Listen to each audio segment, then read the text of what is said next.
ഇന്നലെ trade union പ്രസ്ഥാനവും കർഷക പ്രസ്ഥാനവും കർഷക തൊഴിലാളി പ്രസ്ഥാനവും ദേശവ്യാപകമായി അതിശക്തിയായി അവരഭിമുഖീകരിക്കുന്ന പ്രശ്നങ്ങൾ അടിസ്ഥാനപ്പെടുത്തിയുള്ള സമരങ്ങൾ സംഘടിപ്പിക്കുകയുണ്ടായി. കേരളത്തിലും സംഘടിപ്പിച്ചു.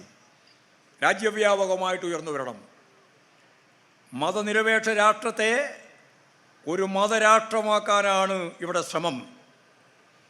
BJP പച്ചയായിട്ട് അത് തന്നെയാണ് പറയുന്നത്, മതരാഷ്ട്രമാക്കുക.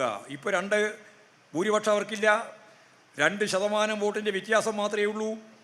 38 സീറ്റ് കൂടി ഇന്ത്യ ബ്ലോക്കിന് കിട്ടിയിരുന്നുവെങ്കിൽ BJPയുടെ ഭരണം തകരുമായിരുന്നു. കോൺഗ്രസിൻ്റെ പിടിപ്പുകേട് കൊണ്ടാണ് ആ 38 സീറ്റ് നമുക്ക് നഷ്ടമായത്. ഞാനതിൻ്റെ ഒന്നും ചരിത്രത്തിലേക്ക് കടക്കാൻ ഞാനിപ്പോൾ ഉദ്ദേശിക്കുന്നില്ല. വളരെയേറെ സങ്കീർണമായ രാഷ്ട്രീയ സാഹചര്യങ്ങളാണ് ഇപ്പോൾ. മഹാരാഷ്ട്ര തെരഞ്ഞെടുപ്പ് കൂടി കഴിഞ്ഞപ്പോൾ നമുക്കത് വ്യക്തമായി മനസ്സിലായി. കോൺഗ്രസിനെ മുൻനിർത്തിയിട്ട് BJPയെ തോൽപ്പിക്കാനാവില്ല. എവിടെയാണ് കഴിഞ്ഞ 100 സീറ്റിലധികം കോൺഗ്രസിന് കിട്ടുമ്പോഴും കോൺഗ്രസിൻ്റെ കേന്ദ്രങ്ങളിലുള്ള ജയം കൊണ്ടല്ല ഇന്ത്യ ബ്ലോക്കിന് ഈ സീറ്റ് കിട്ടിയത്. അത് തമിഴ്നാടിനെ അടിസ്ഥാനപ്പെടുത്തിയിട്ടാണ്, അത് UP അടിസ്ഥാനപ്പെടുത്തിയിട്ടാണ്. സമാജ്വാദി പാർട്ടി, DMK എന്ന് പറഞ്ഞാൽ പ്രാദേശിക പാർട്ടികളെ അടിസ്ഥാനപ്പെടുത്തിയിട്ടാണ് യഥാർത്ഥത്തിൽ പ്രാദേശിക പാർട്ടികൾക്കും കോൺഗ്രസിനും സീറ്റ് കിട്ടിയത്. കോൺഗ്രസ് എവിടെയൊക്കെ ശക്തിയാണോ അവിടെ BJPയെ നേരിടുന്നതിന് അവർക്ക് സാധിക്കുന്നില്ല, ഗുജറാത്ത് ഉൾപ്പെടെ. ഇതൊരു വളരെ ഗൗരവമുള്ള ഇന്ത്യൻ രാഷ്ട്രീയത്തിലെ ചർച്ച ചെയ്യപ്പെടാൻ പോകുന്ന ഗൗരവമുള്ള, അതാണ് ഹരിയാന, അത് തന്നെയാണ് മഹാരാഷ്ട്ര. നിങ്ങളുടെ സ്വാധീനം വെച്ചുകൊണ്ട് നിങ്ങൾക്ക് ജയിക്കാൻ സാധിക്കുമെന്ന് അഹങ്കരിച്ച് മറ്റാരെയും ഉൾപ്പെടുത്താതെ, യഥാർത്ഥത്തിൽ ഹരിയാന നിങ്ങൾ നോക്ക്, 39% വോട്ടാണ് നിങ്ങൾക്ക് കിട്ടിയേ കോൺഗ്രസ്സിന്. അവിടെ BJPക്ക് കിട്ടിയത് 39% വോട്ട് തന്നെയാണ്. 39% വോട്ട്, 1.9%, ഏതാണ്ട് 2% വോട്ട് AAPക്ക് ഉണ്ട്. AAPയെ കൂട്ടിയില്ല. AAPയെ കൂടി ഉൾപ്പെടെയുള്ള ഇടതുപക്ഷ പ്രസ്ഥാനത്തെ കൂടി ചേർത്ത് 1-2 സീറ്റ് അവർക്കെല്ലാം കൊടുത്ത് ഫലപ്രദമായ ഒരു സീറ്റ് വിഭജനം നടത്തിയിരുന്നുവെങ്കിൽ ഈ അപമാനകരമായ അവസ്ഥ ഹരിയാനയിൽ ഉണ്ടാവുമായിരുന്നില്ല. BJP തോറ്റ് തുന്നം പാടുമായിരുന്നു. മഹാരാഷ്ട്രയിലും പല മണ്ഡലങ്ങളിലും യഥാർത്ഥത്തിൽ തോറ്റത് 1000-1500 വോട്ടിനാണ്. ചെറിയ ചെറിയ പാർട്ടികൾ ഉൾപ്പെടെ ആരെയും കൂട്ടാൻ തയ്യാറാവാത്ത നിലയാണ് അവിടെ സ്വീകരിച്ചത്. പരസ്പരം മത്സരിക്കുന്ന സാഹചര്യമാണ് മഹാരാഷ്ട്രയിൽ ഉൾപ്പെടെ ഉണ്ടായത്. കോൺഗ്രസ്സിന് മൃദു ഹിന്ദുത്വ നിലപാട് സ്വീകരിച്ച് BJPയെ ഫലപ്രദമായിട്ട് നേരിടാനാവുന്നില്ല എന്ന രാഷ്ട്രീയ പിന്നോക്കാവസ്ഥ നമ്മൾ അഭിമുഖീകരിക്കുന്നു എന്ന് ഞാൻ പറഞ്ഞു വെച്ചു എന്ന് മാത്രമേ ഉള്ളൂ. ഈ രാജ്യം ഒരു മതരാഷ്ട്രമാവണം എന്നാണ് BJP ഇപ്പോഴും പറയുന്നത്. അതിൻ്റെ 2 നിയമങ്ങൾ ഇവിടെ ഉണ്ടാക്കിയിട്ടുണ്ട്. 2 നിയമം, ഒന്ന് ഉണ്ടാക്കി കഴിഞ്ഞു, ഇനി ഒന്നും ഉണ്ടാക്കാൻ പോവുകയാണ്. ഇനി അതിൻ്റെ ഒപ്പം ഒരുപാട് നിയമങ്ങൾ ഉണ്ടാക്കാനാണ് ഉദ്ദേശിക്കുന്നത്. ആ ഒരു നിയമം പൗരത്വ ഭേദഗതി നിയമമാണ്. പൗരന്മാരെ മതാടിസ്ഥാനത്തിൽ വേർതിരിച്ച് അവരുടെ രാജ്യമുണ്ടാക്കുക. ഇപ്പോൾ മതരാഷ്ട്രത്തിലേക്കുള്ള നീക്കാണ്. മതരാഷ്ട്രത്തിലേക്കുള്ള നീക്കം ശക്തിയായി എതിർത്തപ്പോഴാണ് മഹാത്മാഗാന്ധിയെ കൊന്നത്.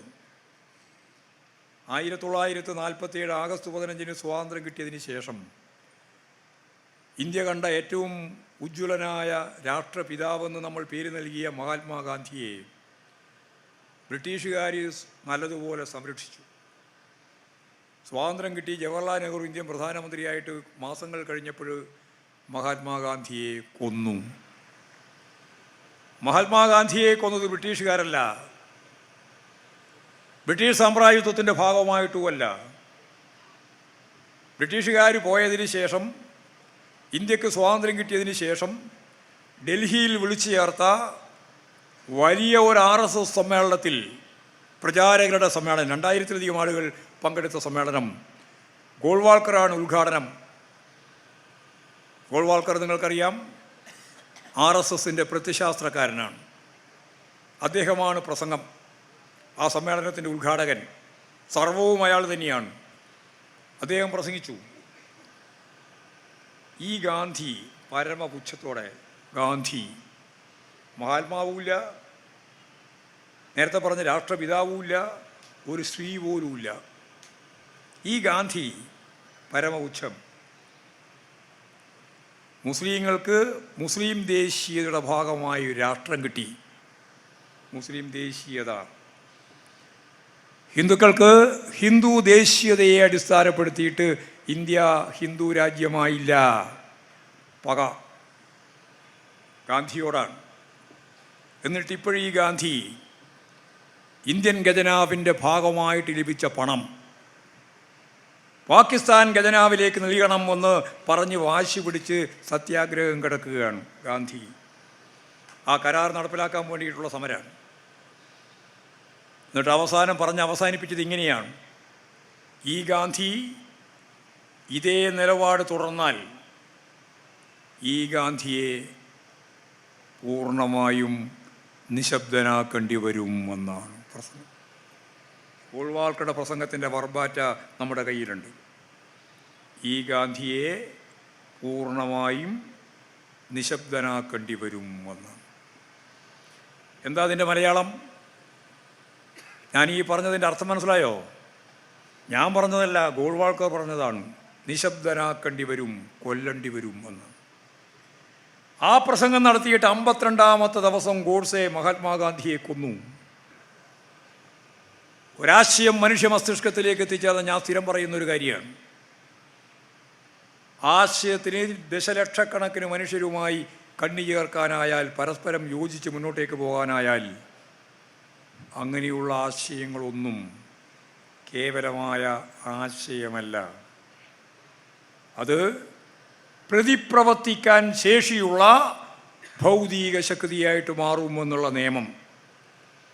ആ നിയമമാണ് ഗോഡ്സെയെ കൊണ്ട് ഗോൾവാൾക്കറുടെ ആശയത്തിൻ്റെ ഭാഗമായി മഹാത്മാഗാന്ധിക്ക് നേരെ തോക്ക് നീട്ടി കൊന്നത്. ഒരു ഹിന്ദു രാജ്യമാവാൻ അനുവദിച്ചില്ല എന്നതുകൊണ്ടാണ്. പതിറ്റാണ്ടുകൾ കഴിഞ്ഞതിന് ശേഷം ഇപ്പോഴും ഹിന്ദു രാജ്യമാക്കുന്നതിന് വേണ്ടിയിട്ട് അനുവദിക്കണം എന്ന് പറഞ്ഞുകൊണ്ട് പുതിയ നിയമനിർമ്മാണത്തിലേക്ക് ഭരണാധികാരി വർഗമായി റൂളിംഗ് പാർട്ടിയായിട്ട് വന്ന BJP തീരുമാനിക്കുന്നു. അതിൻ്റെ ഭാഗമാണ് പൗരത്വ ഭേദഗതി നിയമം. ഇനി വരാൻ പോകുന്ന ഏറ്റവും പ്രധാനപ്പെട്ട സിവിൽ കോഡ്, ഏക സിവിൽ കോഡ്, അത് ഇതിൻ്റെ ഭാഗമാണ്. ഒരു രാജ്യം ഒരു തെരഞ്ഞെടുപ്പ്, അതും ഇതിൻ്റെ ഭാഗമാണ്. ഇങ്ങനെ ഓരോന്നോരോന്നായിട്ട് ഈ രാജ്യത്തിൻ്റെ ജനാധിപത്യ മൂല്യങ്ങളെ മുഴുവൻ തകർത്ത് മെല്ലെ മെല്ലെ സ്വേച്ഛാധിപത്യത്തിലേക്ക്, ഫാസത്തിലേക്ക് നീങ്ങുന്ന ഒരു ഭരണവർഗ നിലപാടിനെ പ്രതിരോധിക്കാൻ എല്ലാ ജനവിഭാഗങ്ങളുമായി ചേർന്ന് ഐക്യപ്പെട്ട് മുന്നോട്ടേക്ക് പോകാൻ നമുക്ക് സാധിക്കേണ്ടതുണ്ട് എന്ന് തന്നെയാണ് ദേശീയ രാഷ്ട്രീയത്തിൻ്റെ മർമ്മം.